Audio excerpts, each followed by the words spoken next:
The question in the morning about the parajika, are the hands included in this category? Okay. It was in relation to parajika 5สุนีใดกำหนัดยินดีการลูบไหลคลำ Thì vậy thì nắm Parajika thì nắm đó là liệu vị trí kéo ní nếu mà บีบ có แขน tâm thâm dục ของบุรุษ rồi ผู้กำหนัดบริเวณร่างกายของตนระวัง xoa nặng Lại. tay rồi sơ xoa ระวังไทยปลาลงไปถึงหัวเข่าเป็นปาราชิก Okay, so it does not include the hand, yeah, because it's from the collarbone down, knee up. So this hand is fine here. Does it mean Yeah. that then she can touch the hand, Yeah, the man, like this? yeah, exactly. Can. Not cannot, but it's not the parajika offense. It is part of parajika 8. Yeah, parajika 8 has all 8 factors altogether in it, and I think holding the hand is one of those 8 factors in parajika 8. If you only do one of the 8 in parajika 8, it's only it's a tulachaya offense. I shouldn't say only. It's a tulachaya offense. So not this 5. So the man can touch the hand and hold. Cannot. Cannot. It's just not parajika, yeah? It doesn't mean you can't do it. It just means it's not parajika. There's a big difference, yeah? คำถามก็คือว่าในข้อ Mà nếu như เมื่ mà อ nói กี้ như vậy thì khi nắm tay đó có phải รวม Parajika ถึง không? การ Nắm ใช้ tay มื đó อ thì ไหม không phải là การ Parajika ใช้ này, มือที่ Parajika จะ này là khó so với cái thanh mắt. Còn nắm tay thì một trong cái tập vị ที่ trí của เด็ก cái giới คำถาม cung á. ที่เราถามกันเมื่อ Thì กี้ câu là ก็ liệu คื vậy อ thì có nhìn รวม nhận tay ถึ được ง cái การ này không phải là การ nắm tay được จับ nhưng มื mà อ không phải là ซึ่ง Parajika. คำตอบก็คือว่า Nếu ไม่ một phần ใน tám สำหรับข้อนี้มันไม่เกี่ยวกับการจับมือกัน เพราะฉะนั้นการจับมือกันไม่ได้อาบัติด้วยข้อนี้อาจจะอาบัติด้วยข้ออื่นๆแต่ไม่ใช่ข้อนี้ So let us start with the Nissaggiyās. Is there any other outstanding questions I from used this to morning? ask- Yeah. I used to ask Upajaya, how about kissing? Kissing is not recommended. But holding hands, would that come under the Prajika Parajika 8. 8? Yeah. That would come under that. Yeah. Okay. Yeah. Kissing also 8. Probably yes. Yeah. I haven't read it in detail properly. ก็การจับมือก็อาจจะเป็นเรื่องของปาราจิก8ที่พูดถึง วัตถุ8ที่จะทำให้อาบัติปาราชิก Parajika 8. Okay, please. Yeah. ข้อ8นะคะไอ้วัตถุ8มีอะไรบ้างก็อันที่1คือจับมืออันที่2จับชายผ้าอันที่3ยืนด้วยกันอันที่4สนทนากันอันที่5นัดหมายกัน6ยินดีกันที่เขามาตามนัด7ไปที่มุงบัง8ทอดกายเพื่อประโยชน์ของชายเพื่อเสพอสัตธรรม Can you, if you translate into English, does it say and or in the time between each point? แต่อันนี้มันเป็นแบบ say wow It's or. why is Or, all yeah, which is actually the truth. It does say or in the Pali as well, but actually all 8 have to be fulfilled before you project. where do we find Yeah, where yeah. do we find that In this case, I use the Vibhanga. That's what the Vibhanga says. แล้วสำหรับข้อนี้นะคะก็คือต้องผิดต้องทำทั้ง8ข้อจึงจะเป็นอาบัติปาราชิกถ้าเราทำข้อใดข้อหนึ่งก็ถือว่าเป็นอาบัติทุลใจ They say and in the Thai. Is it? So somebody asked a question in one of the anapati clauses. It's like saying that you're restless because of vedana. I don't know. It's the 7th anapati clause. I don't know how they say that in English. I overwhelmed by pain. Is my translation. Oh, overwhelmed by pain. Yeah. Okay. Yeah. This is a standard non-offense for all the rules in the Thai Vinaya. This is a standard non-offense. So if you're overwhelmed by pain, in other words, you're delirious, don't know what you're doing, because of very strong pain, then there is no offense. อันนี้ก็จะเป็นอานาบัติที่ปรากฏบ่อยๆในวินัยปิฎกทั้งหมดซึ่งมันแปลว่าคือเราเจ็บปวดมากถึงขั้นที่เราไม่ค่อยรู้เรื่องอะไรคือเราไม่รู้กำลังเกิดอะไรขึ้นถ้าแบบนั้นเราไม่อาบัติ It's like if you go crazy, if you get some kind of mental derangement, some kind of temporary insanity, also there are no rules actually. All the rules are kind of suspended for you. So same kind of thing. อันนี้กรณีเดียวกับที่เราเป็นบ้าเราก็อานาบัติเหมือนกันคือถ้าในช่วงที่เขาว่าละเมิดศีลข้อนั้นเราเป็นบ้าเราไม่ต้องอาบัติ I have one question about the Sanghādisesa number 1. Number 1 then. About making lawsuits. The lawsuit one. Okay. Yeah. Okay. So if someone there's something wrong to the temple, Yeah. for example, they disturb the peace, or they occupy the land of the temple. Yeah. Then in that case, what should we do if we don't start a legal case? Okay. Non-offense clause. If she asks for protection, yeah. So that is a case where you're asking for protection because somebody else is kind of making life difficult for you. They take occupying your land and doing that sort of thing. So you're just asking for protection. Non-offense. You're fine. You can do that. Yeah. So only ask for protection. Yeah. So ask protection is one of the non-offenses. Yeah. So if you're asking for protection, I think the main point of this particular rule is to use lawsuits in a bad way, to use lawsuit to oppress other people and to intimidate and that sort of thing. So coming from the wrong intention, basically. Yeah. That is the wrong way. But if you use lawsuits to protect yourself, no problem. อันนี้คำถามเกี่ยวกับสังฆทิเศษข้อหนึ่งที่ว่าภิกษุณีใดก่อคดีพิพาทเป็นโจทย์ฟ้องคหบดีบุตรของคหบดีทาสกรรมกรหรือแม้แต่สมณะปริพาชกต้องสังฆทิเศษขณะแรกทำอันนี้ก็คือคำถามก็คือว่าเรากรณีที่มันจำเป็นจริงๆว่าเราต้องขึ้นศาลเกี่ยวกับเรื่องที่มันอาจจะเป็นปัญหาต่อความเป็นอยู่ของพวกเราควรที่จะทำยังไงดีเราทำบอกว่ามีข้ออานาบัติที่บอกว่าเราสามารถที่จะขึ้นศาลเอาไปฟ้องคหบดีหรือว่าบุตรของคหบดีในกรณีที่เราต้องการตัวเองเรา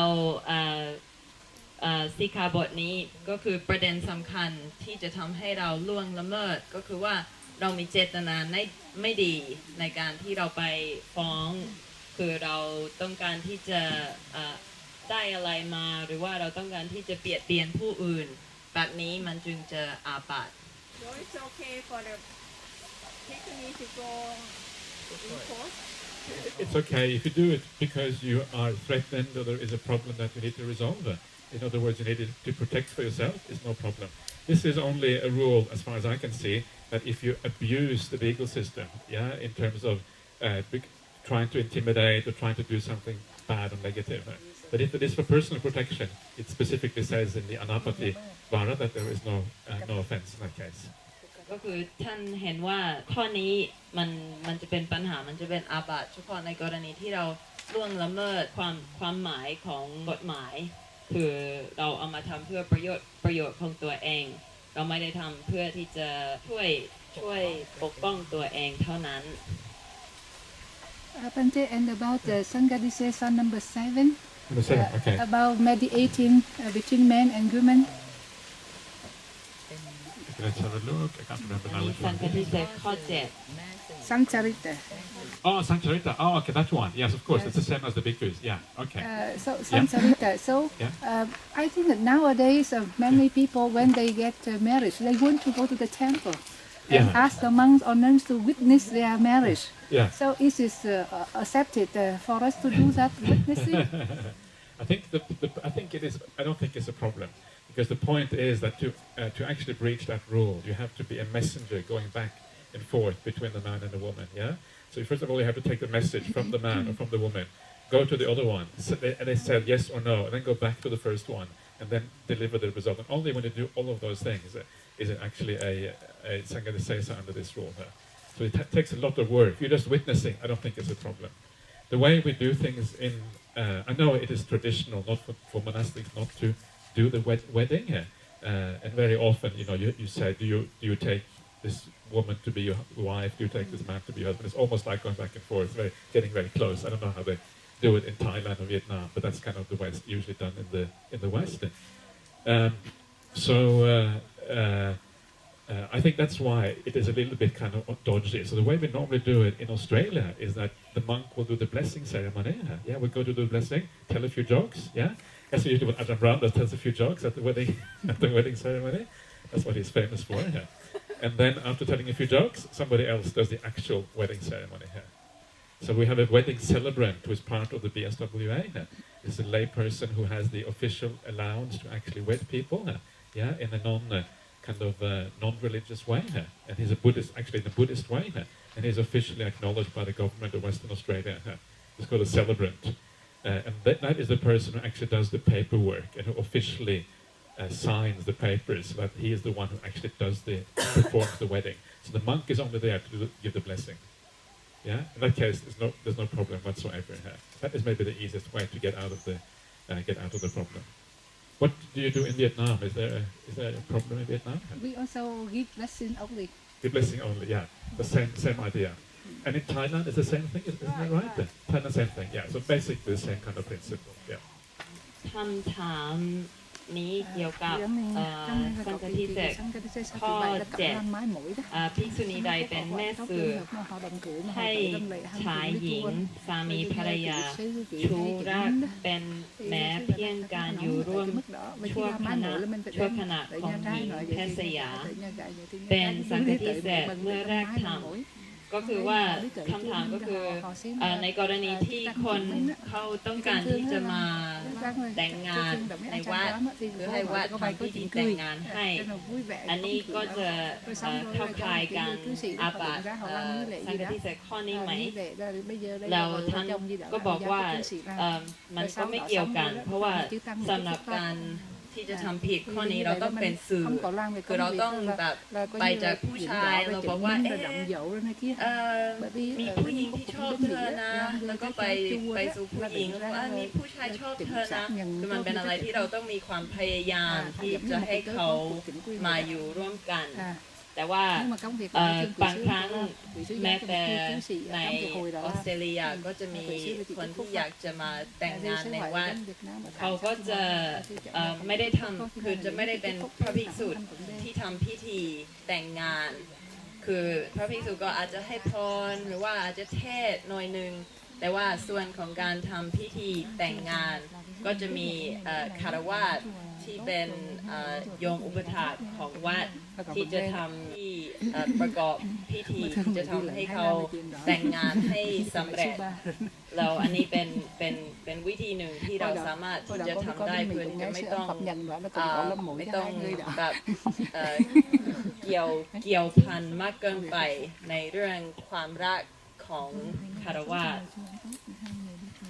แล้วในเวียดนามก็เป็นแบบนี้เช่นเดียวกันก็คือพระแค่ทำหน้าที่ให้พรกับเทศอย่างเดียว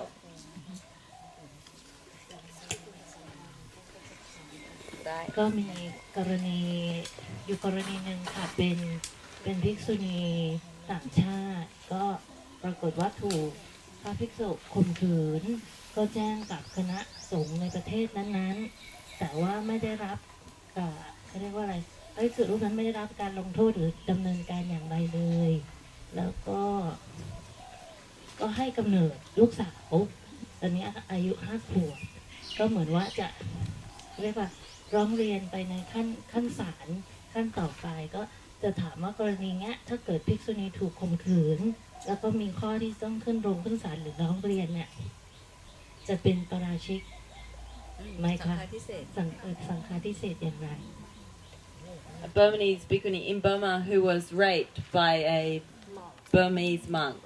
Okay, and then so she got pregnant as a result of being raped, and they now have a child of a girl child of 5 years old. She couldn't take it to court because he was a monk, and so monks have some level of invincibility in Burma, and so this nun, this bhikkhuni, she wants to take this matter to the United Nations High Court to protest against the fact that this monk didn't get blamed for his for what he'd done.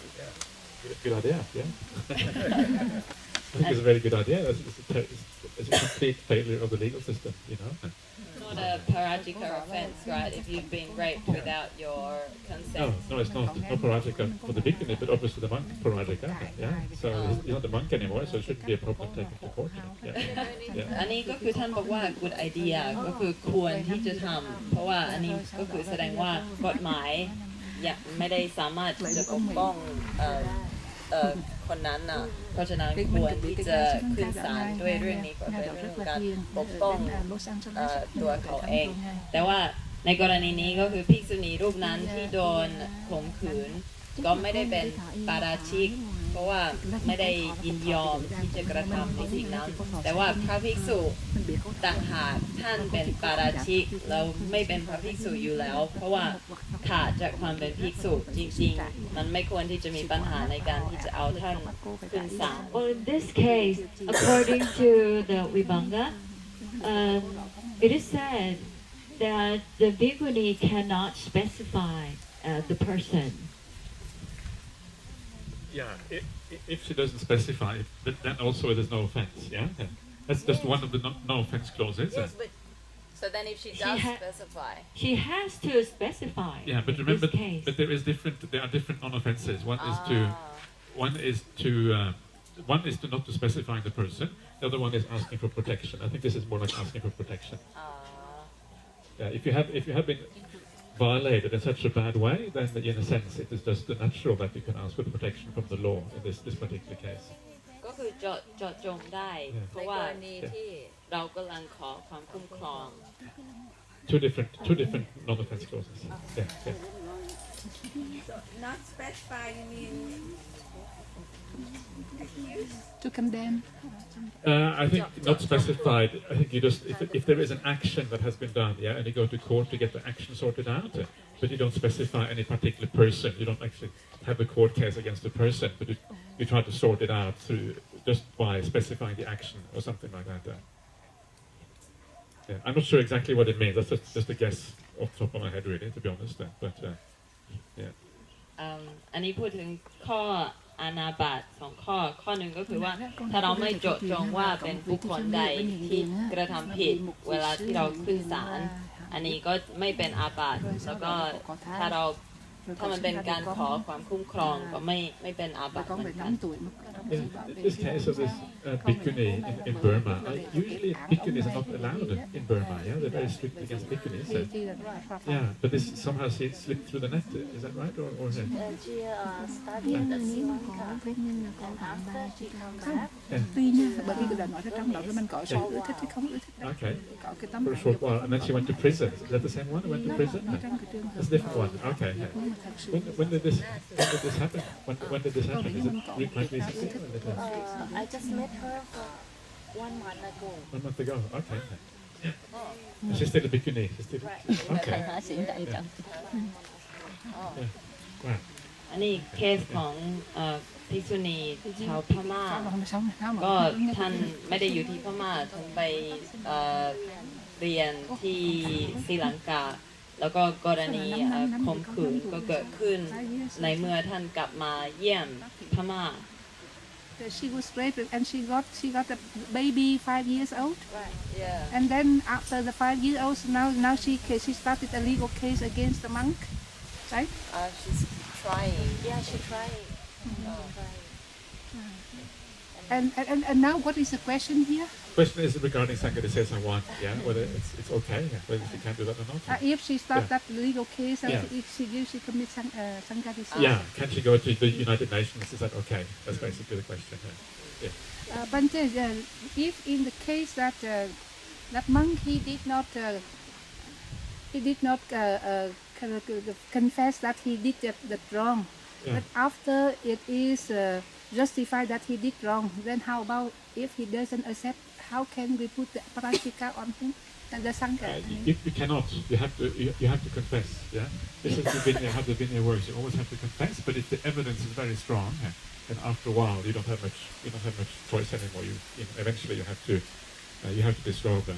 If they have like a DNA test or something like that, I don't know, to kind of prove that he's the father or whatever. Then what is he going to say? He can't really. There comes a point when he just has to say, okay, But in case the evidence is very clear, but they don't accept then, and they don't want to leave the monkshood, and then Yeah. what to do with that? Cannot do anything here. Yeah, cannot do anything. This is the thing about the Vinaya and the monastic life is that it is an honor thing. Yeah, it depends on people's honor. If you have no honor and if you have no shame, it stops working. So it depends on people's integrity and honor and moral upstanding, the moral code. So if people are really, really bad, then in the case that the Sangha should leave him not to attend to the Sangha Kamma? In that case, probably he will almost be like, ostracized, he will kind of be left alone. Nobody will really kind of be wanting to have anything to do with him, presumably. Actually, he will just probably disappear. อันนี้คำถามก็คือกรณีของพระภิกษุที่ข่มขืนภิกษุณีแล้วก็ไม่ยอมรับผิดเราจะทำยังไงให้ท่านยอมรับผิดแล้วก็ต้องสึกออกไปด้วยอาบัตินั้นแล้วก็ท่านก็ตอบว่าจริงๆเราไม่มีทางที่จะทำให้ท่านสึกนอกจากว่าท่านยอมรับเองว่าท่านทำผิดในข้อนี้แล้วก็ท่านยินยอมที่จะสึกออกไปแต่ถ้าสมมติว่าแบบเหมือนกับว่าทุกคนเชื่อว่าท่านทำผิดแล้วเราอาจจะทำการตรวจ DNA อะไรแบบนี้ตรวจ DNA ของเด็กแล้วก็ทราบกันว่าท่านได้ทำจริงๆท่านคงจะอยู่เป็นพระต่อไปคงจะยากเราอาจจะทำกรณีเหมือนกับว่าขับไล่ท่านออกจากสงฆ์เหมือนกับว่าไม่ยอมที่จะอยู่ร่วมกับท่านเพราะฉะนั้นในที่สุดท่านก็จะแบบคือจะอยู่ยากในความเป็นพระแต่ว่าคือระบบแห่งสงฆ์มันเป็นระบบที่อาศัยความซื่อสัตย์ของแต่ละบุคคลมันไม่ได้เป็นเหมือนระบบอาชญากรรมมันเป็นระบบที่ว่าถ้าเราเป็นคนดีเราก็จะทำตามแต่ถ้าเราเป็นคนเลวร้ายเราก็อาจจะก็คืออยู่ไปโดยที่ไม่มีใครสามารถทำโทษเราได้กรณีที่เราถูกฟ้องศาลในฐานะที่เราแต่งกายเลียนแบบสงฆ์อย่างเงี้ยทีนี้เขาขัดในเครือข่ายของอาบัตินี่ค่ะ If a bhikkhuni gets taken to court saying that she's imitating a bhikkhu, would this fall into the case of being a Sanghādisesa offense? No, because in that case you're just defending yourself. So defense is similar to protecting yourself. So if you're defending yourself, no problem. ถ้าเราถูกฟ้องแล้วก็เราแค่ปกป้องตัวเองก็ไม่ได้อาบัติค่ะไม่เกี่ยวกับอาบัติข้อนี้ Has that happened in Thailand? It has happened in Thailand, really? Very interesting. Okay. What happened? What happened? What was the result? What actually happened? She's talking about the case of herself. So a few years ago, she received a letter from the police station from the court accusing her of imitating a Sangha member. And so she went to the court and then she showed them like the certificate of her ordination and things like that. And so then the case was waived. These are very interesting stories, because it shows you how the beginning of all the problems and difficulties you kind of encounter is very interesting. Yeah, It's true. Very fascinating. Yeah, thank you for sharing that story. Okay. It's very annoying. Yeah, it's funny now, but in the middle of it, it's very annoying. Yeah? But in retrospect, it often seems a bit funny as well. Yeah. ท่านบอกว่าฟังเรื่องแบบนี้ซึ่งมันเรื่องเฉพาะต่อเมืองไทยเป็นเรื่องที่น่าสนใจมากคือทำให้เราแบบบางครั้งมันอาจจะทำให้เราเข้าใจว่าความเป็นมาของพระวินัยมันมายังไงมีปัญหาแบบไหนบ้างจึงต้องบัญญัติข้อสิกขาบทต่างๆComing back to the Nissaggiyā pācittiyā again, or the starting of them rather, the first question is, what is the purpose of forfeiture when the object is returned to the monk or nun anyway? And that is a good question because I think nobody really knows exactly what the purpose is.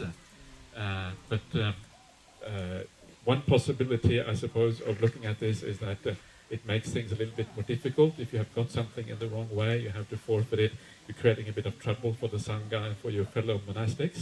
It means that maybe you will have a little bit more hiriotapa next time around. A bit more shame because you're kind of creating trouble for everyone else. That may be one reason why this is the case. Another possibility is to remember that some of the Nissaggiyās, you don't get things back. For example, if your Nissaggiyā pācittiyā is about money, you cannot get the money back again afterwards. So Nissaggiyā pācittiyā 18 and 19 for the monks, which is, what is it for the nuns? 20 and 21 or something like that for the nuns. 21 or 22 perhaps, you don't get anything back. The same with the bowl, yeah, the Nissaggiyā pācittiyā for getting a bowl in the wrong way, a bowl which doesn't have enough mends, and you get a new bowl, and you have to give it up, you don't get your bowl back again afterwards. So this is another reason that some of those rules are, you don't actually get the thing back. And whether you should really get it back in all the other offenses, I think it is debatable, it's a bit uncertain. There's only 2 rules where it is actually stated in the Vibhanga, you're supposed to get the item back again. And that is where you, the equivalent of Nissaggiyā pācittiyā 1 for the bhikkhus, which is Nissaggiyā pācittiyā number 13 for the bhikkhunis. And the other one is Nissaggiyā 22 for the monks, which I'm not sure. What is that for the bhikkhunis? 22... What's it about? It's about the relinquishing a bowl, getting a bowl the wrong way. So that would be 24 or something, 25 for the bhikkhunis. Those are the only places where it actually said, no, 21, 24 for the bhikkhunis, I think it is. Yeah. Those are the only places where it actually specifically says that you have to be given back the article that you relinquished. In the other ones, it's all from the commentaries. It's a little bit more uncertain in the other Nissaggiyā pācittiyā rules.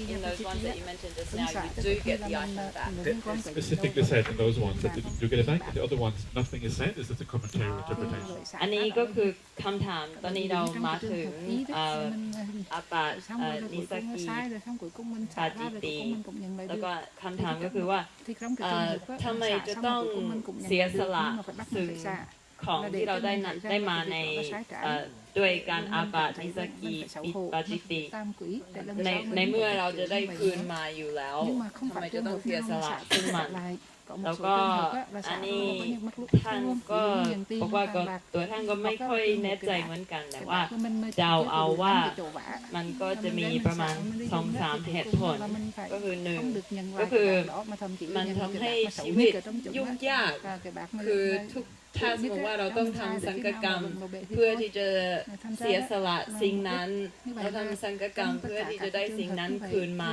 มันเป็นความยุ่งยากสำหรับตัวเราความยุ่งยากสำหรับเพื่อนพรหมจรรย์เราก็ถ้าเราจะทำสิ่งนั้นครั้งต่อไปเราก็อาจจะคิดอีกทีไม่ทำดีกว่าไหมเพราะว่ามันเป็นเรื่องที่ยุ่งแล้วก็อาจจะเป็นเรื่องที่ว่าอาจจะเรายังมีว่าในส่วนใหญ่ของบทนิสสักคีปาจิตติเราก็ไม่ได้สิ่งนั้นคืนมาอย่างเรื่องของเงินข้อที่21กับ22ถ้าเราได้เงินมาแล้วเราต้องเสียสละเงินเราก็ไม่ได้เงินนั้นคืนมันเป็นเฉพาะ2ข้อที่บอกชัดเจนว่าเราต้องได้สิ่งนั้นกลับมาก็คือข้อที่13ที่เกี่ยวกับจีวรแล้วก็ข้อที่24ที่เกี่ยวกับบาตรคือบาตรกับจีวร2ข้อนี้ที่เราจะต้องได้สิ่งนั้นคืนมาแต่ว่าส่วนใหญ่ข้ออื่นๆมันเป็นแค่อรรถกถาที่ว่าจะต้องเอาได้สิ่งนั้นคืนมาแต่ไม่ได้พูดในพระวินัยว่าจะต้องให้คืนOkay, so the next part of the same, this is the same question from the same person presumably, and she's asking, please also explain the process of some of the complicated forfeiture, such as the bowl or money according to the commentary here. If such process is not stated in a canon, what should we do if we want to follow the canon only? Actually, most of these processes are actually found in the canon, they're not from the commentaries. So they're part of the Vibhanga. They're not part of the actual rule, but they're part of the other material in the Vibhanga around the rule. Yeah. So this is the process for how this should be relinquished according to the canon. So you have the usual thing. You approach the order, you put your robe over one shoulder, you pay respect at the feet of the senior monks or nuns. Squat on your heel, put your palm of your hands together in Anjali, and you say, Venerables, I have received money. This is my translation. It is to be relinquished. I relinquish it to the order. Money always has to be relinquished to a Sangha. It cannot be relinquished to an individual. Most Nissaggiyā pācittiyās you can relinquish to individual. Money always has to be to a Sangha. Yeah? So it's different from the other ones. And after relinquish it, relinquishing it, you acknowledge the offense, which means you confess the offense, the pācittiyā. Yeah. So you, and this is always has to be that sequence. Always have to forfeit the thing first, and then confess the offense afterwards. Because if you confess the offense first, you still have the problem. You still have the offense. You don't actually get out of it. That's why always forfeiture first, then confessing the offense afterwards. This is with all the Nissaggiyā pācittiyās. Okay, and then what happens next is that if there is a lay person around, this is called the monastery attendant, an aramika or an upasaka or upasika, whoever it is, you should tell that person, look at this, look into this. You can't tell them, you can't tell them take the money or anything like that. You have to say something, check this out, yes? And the idea is that they will understand. If they are a well-trained lay person, they will understand what is going on. That's kind of the idea. And the reason for that is because you're not allowed to order money around. You can't order someone to move money and this kind of thing, and this is why it is phrased in a very roundabout way, called kappiyā vahara sometimes, allowable speech is what this is about. What speech? Kappiyā vahara. How did you translate that? Allowable speech. Allowable speech. Allowable speech. Yeah. Allowable Speech. Yeah. Allowable speech. Yeah. There are certain things you can say, some things you can't say. So the allowable one is what is meant by kappiyā vahara. So you have to phrase it in the right way, and then if this person replies, what can I get you with this? You are not allowed to say, get this, get that, because the money is not actually belong to anyone in the Sangha, doesn't belong to the Sangha, doesn't belong to individuals, because monastics are not allowed to own money in this way. So the money is just there, belongs to nobody. And for that reason, you cannot order it around. But what you can do is you can hint. So you can say, oh, the Sangha needs this, the Sangha needs that. So let's see what the example is. You should point out what is allowable. So you can say, oh, this is allowable, ghee is allowable, honey is allowable, or something like that. And then if they get the point, then they will kind of use the money to that effect, or something else.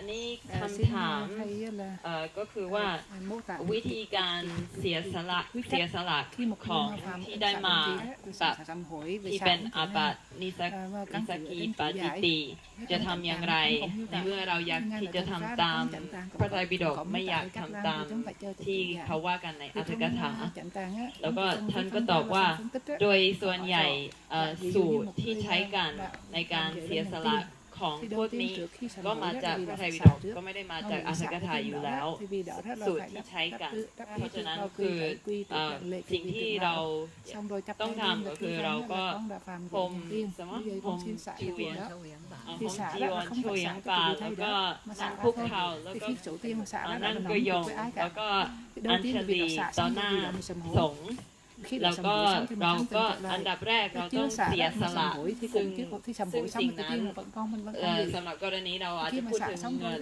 เราก็เสียสละเงินก่อนแล้วก็เงินต้องเสียสละกับสงฆ์ไม่สามารถที่จะเสียสละกับบุคคลใดบุคคลหนึ่งแต่ของอย่างอื่นโดยทั่วไปก็สามารถที่จะเสียสละกับบุคคลใดบุคคลหนึ่งแล้วพอเราเสียสละแล้วเราจึงสามารถที่จะปลงอาบัตินั้นถ้าเรายังไม่ได้เสียสละเราก็ยังไม่ควรที่จะปลงอาบัติแต่อีกกรณีหนึ่งก็คือว่าถ้าสมมติว่าเราหาเงินหาเจอเงินที่แบบอยู่ข้างทางอะไรแบบนี้ถ้ามีคารวะอยู่ใกล้ๆเราก็ควรที่จะพูดกับเขาว่าดูสินั่นคืออะไรคือเราห้ามที่จะพูดว่าช่วยไปหยิบเงินอันนั้นมาเราห้ามแบบเหมือนกับว่าใช้เขาไปหยิบมาเราต้องบอกว่าโอ้นั่นคืออะไรโอ้อันนั้นช่วยจัดการหน่อยอะไรแบบนี้คืออันนี้ท่านบอกว่าเป็นกัปปิยะ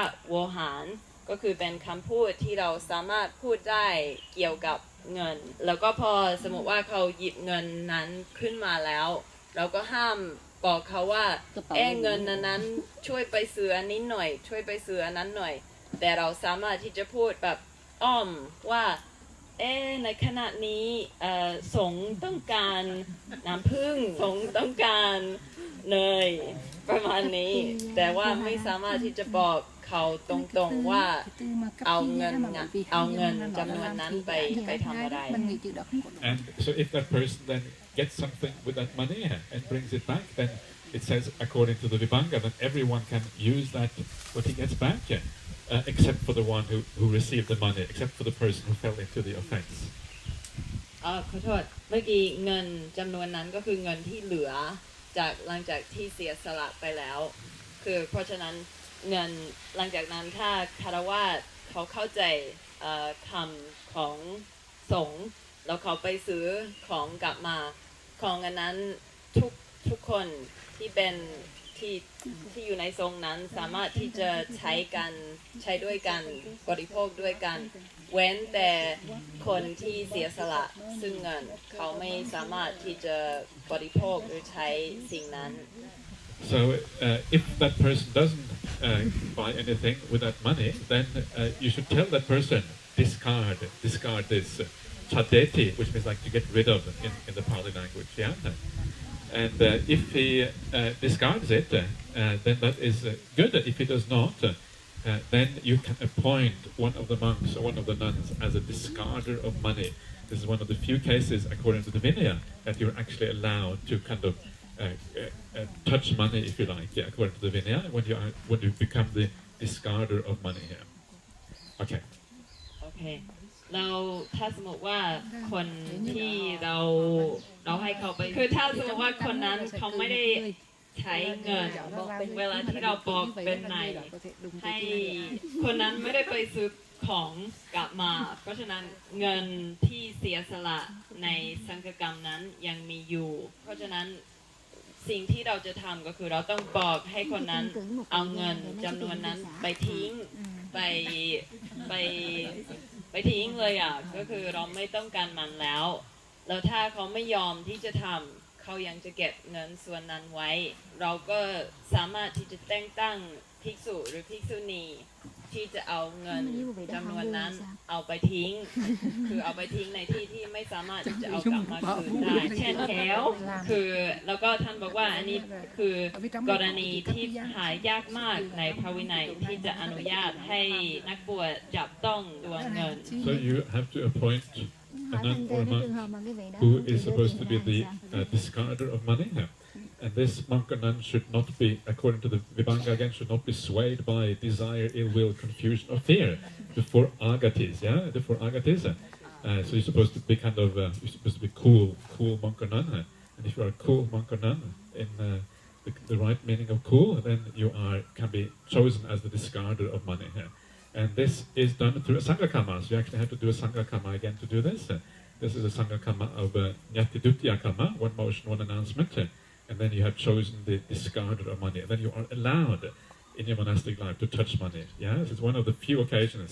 There is another one. I'll ask you about it afterwards. แล้วก็ภิกษุหรือภิกษุณีที่จะแต่งตั้งเป็นผู้ทิ้งเงินเขาต้องเป็นคนที่ไม่โดนครอบงำด้วยอคติสี่คือราคะไม่ลำเอียงเพราะโกรธเพราะกลัวโลภโกรธกลัวเขาก็ต้องไม่โดนครอบงำด้วยอคติสี่คือเขาก็เป็นคนที่ค่อนข้างจะมีอุเบกขาในระดับหนึ่งเราการแต่งตั้งคนนั้นก็ต้องใช้สังฆกรรมเหมือนกันใช้ญาติทุติยกรรมก็คือสวด2 ครั้ง If you have been chosen as the monk or the nun to discard the money, then you should drop it somewhere. You should take the money, you should drop it somewhere without taking notice of the location. And if you take notice of the location, you have an offense of dukkata if you take notice of where it falls.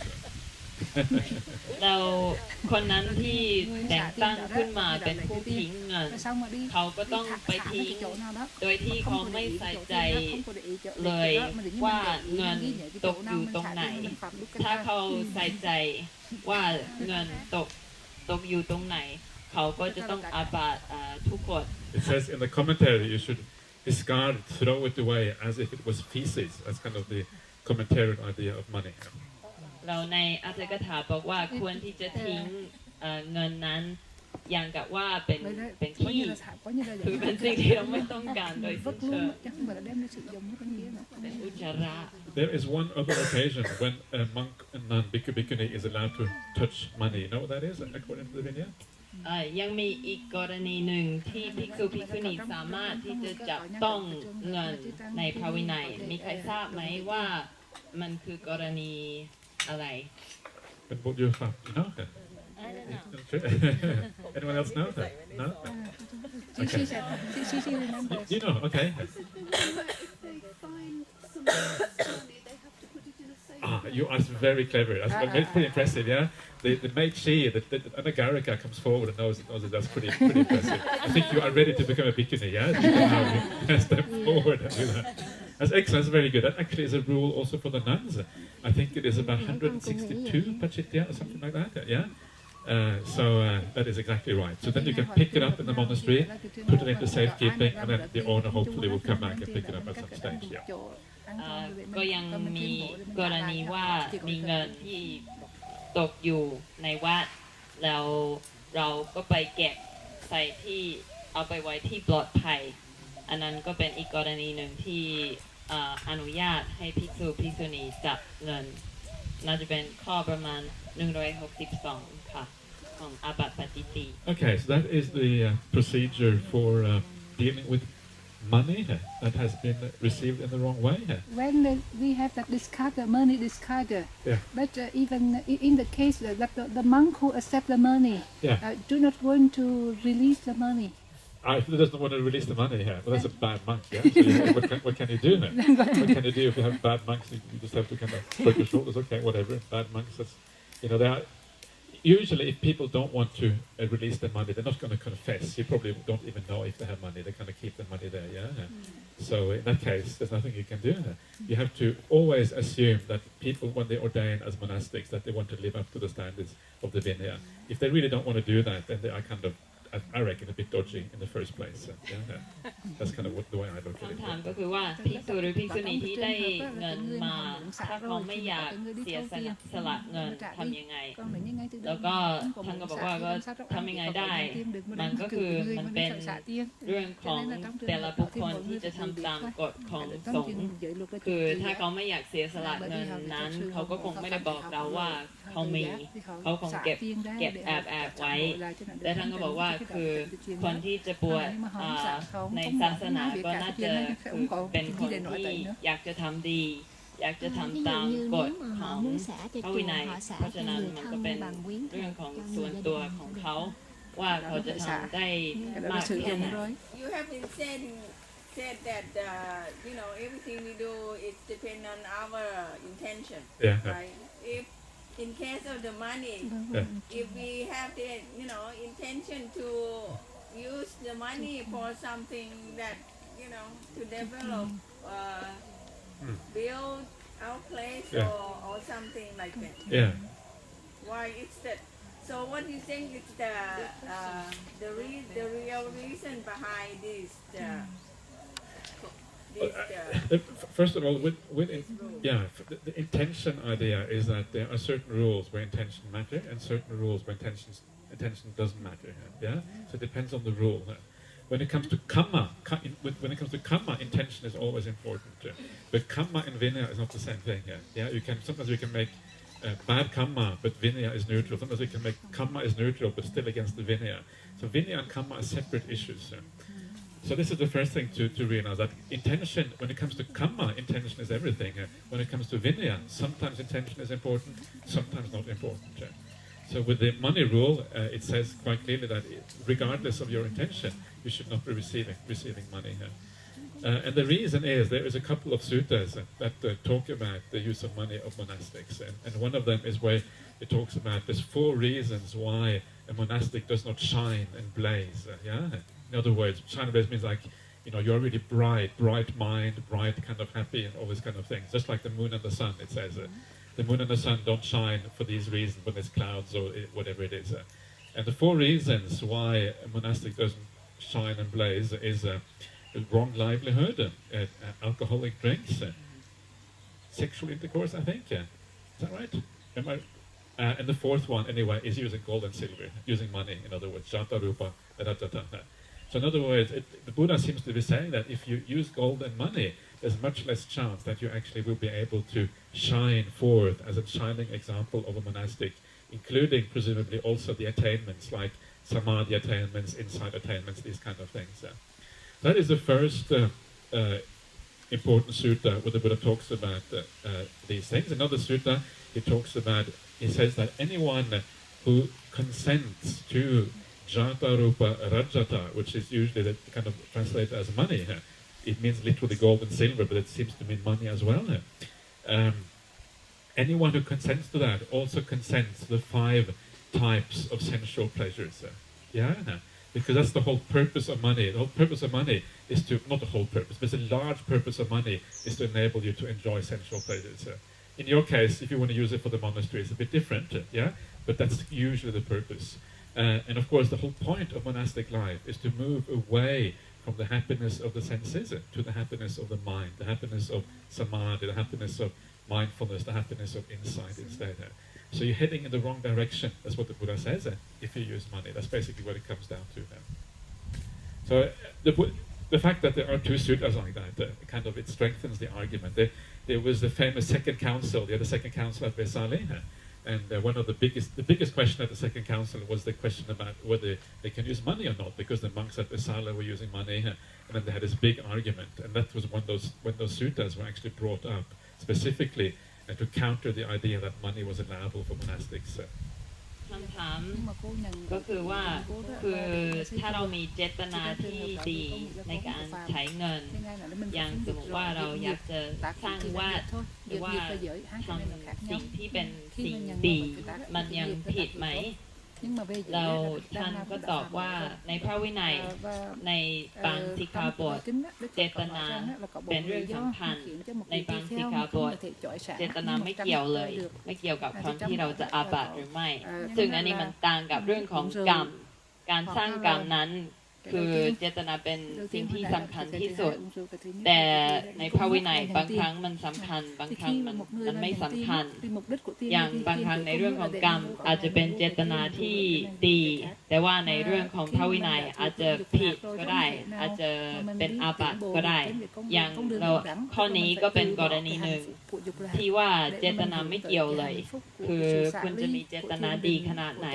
คุณก็ยังอาบัติถ้าคุณใช้เงินแล้วก็มีพระสูตร2พระสูตรที่พูดถึงเหตุผลที่นักบวชไม่ควรที่จะใช้เงินเราอันแรกก็บอกว่าคือทำไมถามว่าทำไมนักบวชจึงไม่สว่างเท่าที่ควรสว่างเหมือนพระจันทร์หรือพระอาทิตย์ก็มี4เหตุผลที่จะทำให้นักบวชไม่สว่าง1ก็คือมิจฉาชีพ2ก็คือการกินเหล้า3ก็คือการเสพกาม4ก็คือการใช้เงินแล้วก็มันก็แสดงว่าการใช้เงินก็คือทำให้ความเป็นไปได้ที่เราจะเป็นนักบวชที่สว่างมากทำให้ความเป็นไปได้น้อยลงแล้วก็มีอีกพระสูตรหนึ่งที่บอกว่านักบวชรูปใดที่ใช้เงินที่อนุญาตการใช้เงินสำหรับตัวเองก็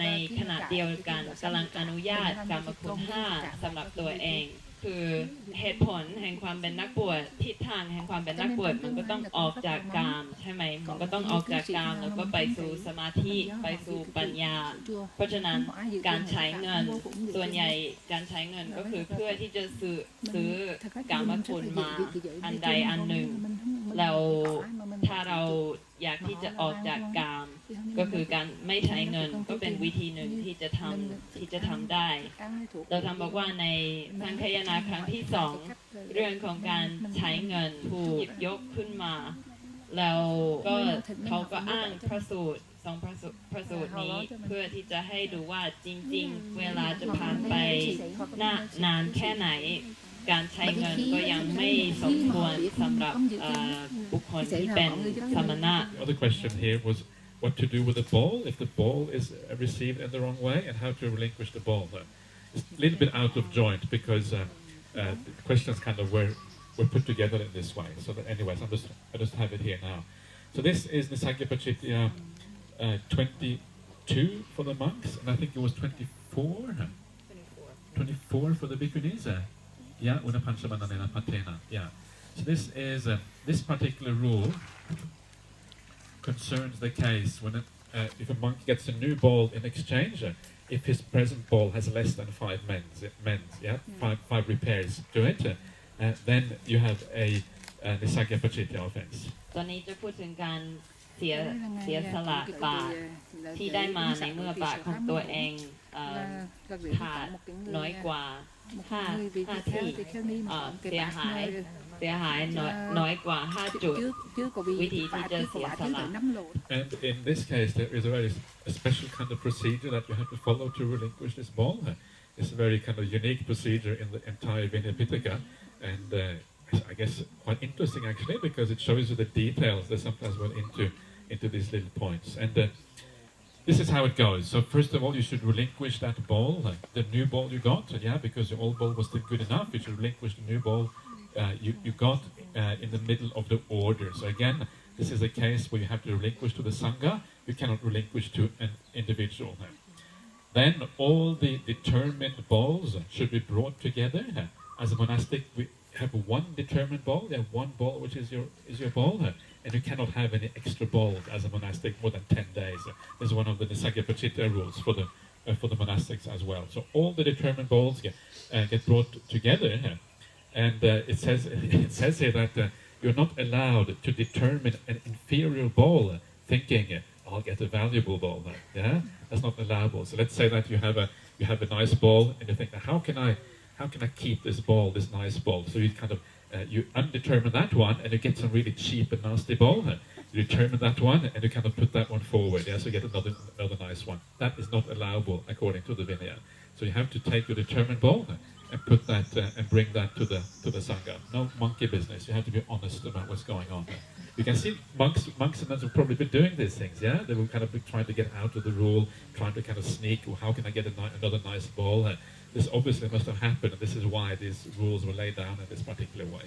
ขบวนการสำหรับการเสียสละบาตรเป็นขบวนการที่ค่อนข้างละเอียดแล้วก็เป็นเอกลักษณ์แล้วก็บาตรมันก็ต้องเสียสละให้กับสงฆ์ไม่ใช่กับบุคคลใดบุคคลหนึ่งแล้วก็วิธีที่จะทำก็คือทุกรูปที่อยู่ในสังฆาสนั้นก็ต้องเอาบาตรที่อธิษฐานไว้แล้วของตัวเองเอามาวางด้วยกันแล้วก็มันยังบอกว่าต้องใช้บาตรที่ปกติอธิษฐานอยู่ไม่ใช่ว่ารู้กันว่าอาจจะมีสิทธิ์ที่จะได้บาตรที่ดีกว่าแล้วก็ไปถอนอธิษฐานบาตรที่เราใช้กันโดยปกติแล้วก็เอามาอธิษฐานบาตรที่เราไม่ชอบแต่ต้องเป็นบาตรที่เราอธิษฐานอยู่โดยปกติอันนี้ก็คือท่านก็บอกว่าแสดงว่าคือตั้งแต่สมัยพุทธกาลก็มีเรื่องพวกนี้เกิดขึ้นในสงฆ์ก็คือมีคนที่เขามีความโลภเรามีความต้องการในสิ่งที่ดีกว่าเขาก็พยายามที่จะหาวิธีที่จะทำยังไงได้เขาจึงจะได้สิ่งนั้นมา So this is how you do it. It's very similar to the previous one. Yeah, you approach the order, you put your robe over one shoulder, pay respect at the feet of the senior monks or nuns, squat on your heels, put your hands in Anjali, and say, and just basically say that this ball that I got in exchange for a ball that had less than 5 mends is to be relinquished. Yeah, I relinquish it to the order, then you relinquish it, then you acknowledge the offense. So very similar to the previous procedure with the money. And then you have, again, similar to the previous one, a monk or nun should be appointed who has 5 qualities, and they should be appointed as the ball distributor, the one who distributes the balls. And again, the same kind of person who is not swayed by the 5 agatis. Yeah, so desire, ill will, confusion, and fear. 4 agatis plus another quality, which you know what you have to do, basically. The appointment happens again through a Sangha Kamma, and yet the Dutiya Kamma, just like the previous one. So all of these things are quite formal. You have to follow the formal procedure. And then that monk or nun gets appointed in this particular way. แล้วก็หลังจากนั้นก็คือต้องเข้าสู่สังฆกรรมบวนของสังฆกรรมก็คือว่าภิกษุณีก็คงผ้าเฉวียนปานั่งกระยองประนมมือแล้วก็บอกแกสงฆ์ฉันเสียสละซึ่งบาตรนี้ที่ฉันได้มาในมือบาตรของฉันเสียหายน้อยกว่า5 จุดแล้วก็พอเสียสละไปแล้วผมจะต้องแต่งตั้งภิกษุณีรูปหนึ่งที่จะมาแจกบาตรใหม่แล้วภิกษุณีรูปนั้นก็ต้องมีคุณธรรม5 ข้อ4 ข้อแรกก็คือไม่มีอคติ4แล้วก็ข้อสุดท้ายก็คือรู้จักในหน้าที่ของตัวเองแล้วก็ต้องสังฆกรรมก็คือเป็นญาติทุติยกรรมก็คือประกาศสองครั้งถึงจุดนี้แล้ว Then once that nun has been appointed as the distributor of balls, and she takes the ball from the offending nun, or the offending monk if it's a monk, and then she goes to the most senior nun and she asks the senior nun, "Would you like this ball?" And then the senior nun looks at her own ball and looks at this other ball, and she thinks, "Oh, okay, which one is better?" And you take the better one. And this is actually it specifically says here. And then what happens? Then the ball which then is left over, she takes the better one, then goes on to the next nun. And she looks at her own ball, looks at the new one, takes the best one, and it gets passed away down the line, all the way to the last nun. And then the ball that is left over at the very end goes back to the person who had the offense. This is how it works. And what is interesting here is that, just a little point which is interesting is that if you don't take the ball, the best ball, because you have sympathy for the offending person, you have a dukkata offense. You can't do that. So if you have sympathy, don't take it for that reason. That is considered bad. You're supposed to take the best one. We should take the best one. You don't have to take the best one. If you prefer to have a bad one, it's okay. But if you feel sorry for the person who was offended, you want them to get the ball back, that is the wrong reason. That is when you get the dukkata. เราหลังจากนั้นภิกษุณีที่ถูกแต่งตั้งขึ้นมาเป็นผู้แจกบาตรเขาก็ต้องเอาบาตรที่ถูกเสียสละมาแล้วเอาไปให้ภิกษุณีผู้อาวุโสที่สุดดูแล้วก็ภิกษุณีผู้อาวุโสก็ดูบาตรใหม่แล้วก็ดูบาตรของตัวเองแล้วก็ตัดสินใจว่าชอบอันไหนมากกว่าเราอันที่เขาไม่ชอบก็เอาไปให้รูปที่2ดูแล้วรูปที่2ก็ดูว่าชอบอันไหนมากกว่าแล้วก็เอาไปดูรูปที่3ดูจนกว่าจะถึงรูปสุดท้ายแล้วก็บาตรที่รูปสุดท้ายเลือกว่าไม่ต้องการบาตรอันนั้นก็จะกลับไปสู่คนที่ทำผิดในข้อนี้แล้วก็มีรายละเอียดเพิ่มเติมว่าถ้าสมมติว่าภิกษุณีผู้อาวุโสไม่เลือกบาตรที่ดีกว่าเพราะสงสารคนที่ต้องเสียสละบาตรเขาก็เป็นอาบัติทุกคนคือเขาห้ามที่จะไม่เอาเพราะสงสารถ้าเขาไม่เอาเพราะเขาไม่ชอบบาตรของตัวเองก็ไม่มีปัญหาแต่ถ้าเขาไม่เอาเพราะเขาหวังว่าคนที่ทำความผิดในข้อนี้จะได้บาตรของตัวเองกลับมาถ้าแบบนั้นเขาต้องอาบัติทุกคนค่ะก็คือทำไมต้องให้บาตรเขาเรียกอะไรชำรุดถึง5 แห่งนะคะทำไมไม่เหตุใด There's a question why do they have to wait for the bowl to have five men's the reason is because as long as the ball is considered usable you're supposed to mend is supposed to look after it. In those days, the bowls were often made of iron, so they would rust quite easily. They didn't have stainless steel like we have today. So if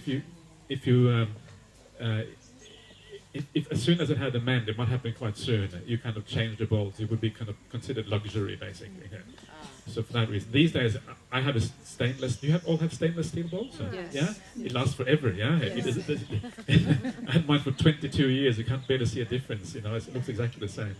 But in those days, much more precarious because they were just iron bowls and they would kind of rust and they would have holes in them and all this kind of thing. So basically, it was the idea of frugality, to be frugal with your requisites. That's the idea. ก็คือความหมายที่เราจะต้องรอให้บาตรเสียหายถึง5 จุดก็คือเพื่อความมักน้อยสันโดษก็คือ ไม่รู้ราเกินไปแต่ว่าท่านอธิบายว่าบาตรในสมัยพุทธกาลก็คือทำจากเหล็กแล้วก็ง่ายที่จะขึ้นสนิมอาจจะขึ้นสนิมแล้วก็ขาดไปเป็นเสียหายไปเป็นจุดแต่สำหรับบาตรในสมัยนี้ที่ทำจากสเตนเลสมันก็เป็นไปยากที่มันจะชำรุดอย่างบาตรของท่านใช้มา22 ปีแล้วมันก็ยังหน้าตาเหมือนเดิมมันก็เลยข้อนี้ก็คือเกี่ยวกับความมักน้อยสันโดษความไม่โลภ necessary for the statue of gold that we have to burn it or color it? I don't think so. Yeah. Some Yeah. the monk, Yeah. the forest tradition, they have to burn and make it, I know. Yeah, I know that. I know they do that. But sometimes in the process of burning it, you destroy. Sometimes you destroy the stainless qualities. Yeah, and then it starts to rust afterwards. So I think the purpose of burning it originally was to actually strengthen the steel or strengthen the iron, so that it didn't rust so easily. But these days it's counterproductive if you have a stainless steel bowl. So I think they do it also to discolor it a bit, to give it a bit of different color. My understanding of the Vinaya is that it's not really necessary to do that. You can just use the stainless steel bowl. So what we do at our monastery, we usually paint it on the outside so it's black. Some people like to fire it, so okay, if you want to fire it, it's up to you. But I haven't fired my bowl. My bowl is stainless. Painted black, yeah, so exactly. So it doesn't look so shiny or whatever. Yeah. But even that, I don't think is absolutely necessary. I think you can, if you want to use stainless, that's okay as well. I think. คำถามก็คือว่าจำเป็นไหมว่าต้องเผาบาตรให้เปลี่ยนสีให้มันออกแนวดำๆหน่อยท่านบอกว่าไม่จำเป็นตามพระวินัยแล้วก็ในสมัยนี้การเผาบาตรที่เป็นสเตนเลสก็อาจจะทำให้ความเป็นสเตนเลสหายไปคือมันจะง่ายต่อการขึ้นสนิมต่อการเป็นสนิมก็เลยไม่ได้จำเป็นแต่ท่านบอกว่าในวัดของท่านเขาจะใช้วิธีทาสีเป็นสีดำในภายนอกของบาตรซึ่งก็เป็นสิ่งที่ทำได้แต่ก็ไม่ได้จำเป็นเช่นเดียวกันถ้าเราใช้บาตรสเตนเลสที่เป็นสีเงินแบบสว่างๆหน่อยก็ไม่ได้มีปัญหาอะไร I heard you said about determining the bowl that it. You mentioned something like 10 days. Yes. What is about 10? What is well, it about 10 days? This is Nissaggiyā pācittiyā 23 for the nuns. I think it is. The second bowl. Yeah. So 20. I think it's 23. Or is it for the monks? It's 21 anyway. Let's see what it is for the nuns. I'm sure I get it right. So I don't tell you dodgy things. 20. Oh, which one is it? 24. No, that's a different one. Yeah. No. Oh, okay. But it looks like you nuns haven't got that rule. That's interesting. Yeah. You haven't got that rule. It's the same rule as the Nissaggiyā pācittiyā for the robe. Yeah, you can only have an undetermined cloth for 10 days. Yeah, so I think you have that rule. That's Nissaggiyā 13, I think, for the nuns. You do have the one for cloth. I just found it now. It's Nissaggiyā pācittiyā 13 for the nuns. Yeah. This is the first one in Nissaggiyā for the bhikkhus. For the bhikkhus. The first one. For the really? Yeah. Yeah, for the bhikkhus. Okay, yeah. Okay. You're right. It's a slightly different formulation from the bhikkhus. That's why. It is, yeah. So number one, you're quite right. Yeah. So this rule for the bhikkhunis is whatever bhikkhuni should make a heap of bowls. So make a store of bowls. Yeah. That she has an Nissaggiyā pācittiyā offense. ก็คือได้ยินท่านพูดเกี่ยวกับเรื่องของอธิษฐานบาตรและท่านพูดว่า10 วันนะฮะซึ่งก็เลยอยากจะทราบว่ามันเกี่ยวข้องอะไรกับ10 วันที่จะต้องอธิษฐานท่านอธิบายครับ So if a bhikkhuni collects bowls, that's what I have in my translation. If a bhikkhuni collects bowls, she commits an offense entailing relinquishment and confession. It has nothing to do with 10 days, is it? It's in apathy.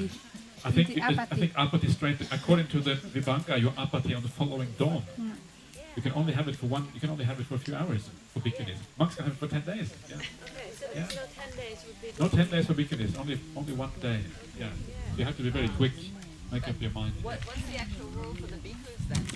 The bhikkhu's rule is that you can have an extra bowl for 10 days at the maximum. มันต้องขอ10 day ไหม ก็คือสำหรับ พระภิกษุณีแล้วข้อนี้จะเป็นว่าภิกษุณีใดสังสมบาตรเป็นนิสสกีปฏิติก็คือไม่มีข้อยกเว้นให้เก็บบาตรได้10 วันก็คือเมื่ออรุณขึ้นเรามี2 บาตรเราก็อาบัตินิสสกีปฏิติแล้วแต่ว่าสำหรับพระภิกษุก็จะเป็นข้อเดียวกันแต่บอกว่าสามารถที่จะเก็บบาตรนั้นได้ถึง10 วันจึงจะเป็นอาบัตินิสสกีปฏิติ